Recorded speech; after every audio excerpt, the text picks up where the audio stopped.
let me show you how the world needs to change if it is to survive.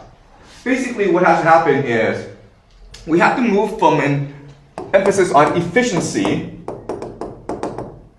to resilience. Okay?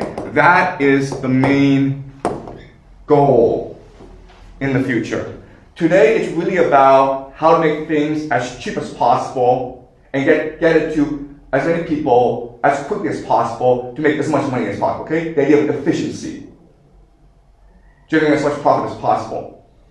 The idea of resilience is to appreciate that there will be a series of crises, and what you need to do is focus on adapting and surviving these crises, okay?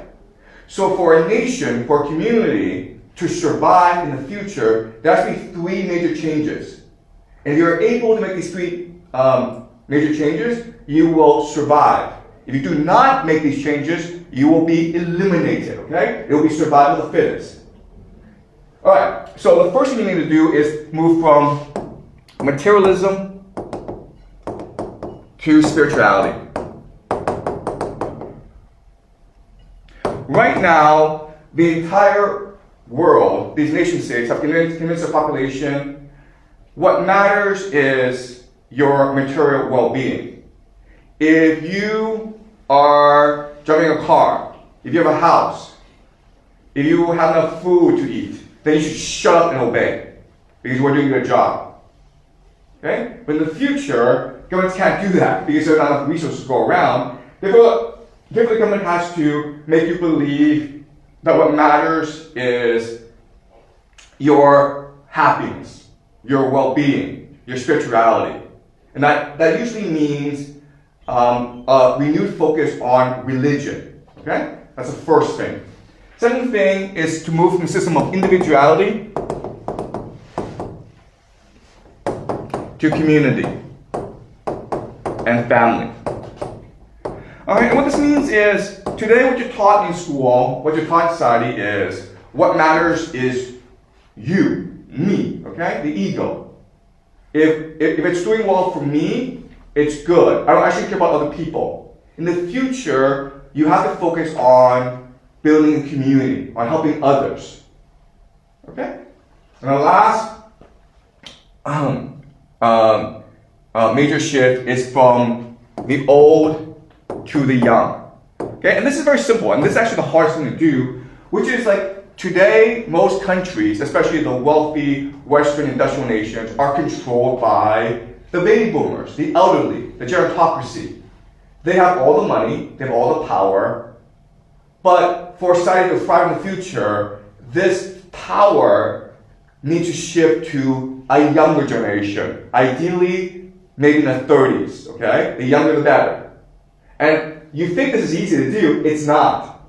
Because, first of all, these baby boomers have access to the best healthcare in the world, they have a lot of money, and they really enjoy living. And they're also really selfish, okay? So this is actually the hardest problem to solve for most Western societies. How do you transfer power from the old to the young? And quite honestly, historically, we've never ever faced this problem before. Never! Because the old simply don't live that long, okay? Now, baby boomers are living to at least 100 years old. So they have another 20 years ahead of them in power. Meanwhile, the young cannot develop the experience and expertise in order to lead the nation. So whichever nation actually figures out this problem first, how do you get rid of the old and give power to the young, then will most likely thrive in the new world that's coming. And if you were to ask me which nation would most likely achieve this first, I would say Japan. And the reason is very simple. Because in Japan, this problem is the most pressing. They are the eldest population. They have the oldest population in the world. And so they need to resolve this issue really, really quickly. Okay? And maybe in the next 5-10 years, and I think that Japan will actually resolve this issue. But it may be the only nation that's able to resolve this issue because it's so difficult. You love your grandparents. Do you want to see your grandparents die?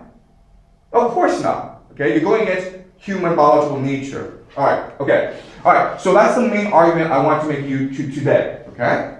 So what we're going to do now is we're going to look at how the world is going to transform because of what's happening in the Strait of Hormuz, because of this war in Iran. Okay,